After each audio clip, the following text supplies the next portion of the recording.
schools shall remain open and that the national examinations scheduled will go on. Zainab Mohammed has the details.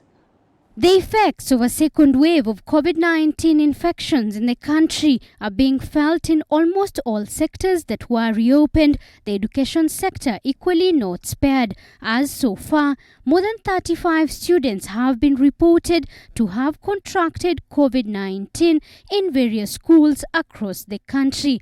10 students from Maranda High School have been reported to have contracted COVID-19, 11 from Kamusinga High School and 6 others from Kimilili School. Maranda is not an exceptional.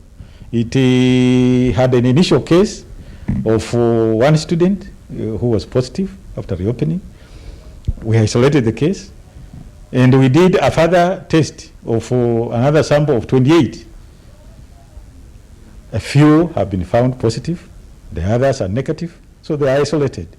The Ministry of Education, however, continues to insist that schools shall remain open. Speaking in Kisii County, Education CS Professor George Magoha says the ministry is doing discussions on how schools can be reopened for the remaining students. We are not thinking of closing the schools, we are thinking of going on with exams, and we are preparing for the exams right now.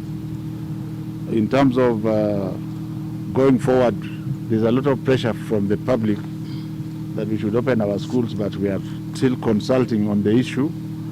And the big question, nobody has answers, because COVID has come and it is like it has come to stay. We had the peak 2 months ago. The second peak seems to be higher than the first one. Will there be a third peak or not?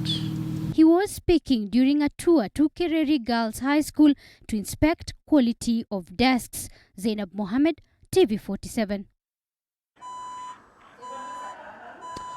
Moving on, Deputy President William Ruto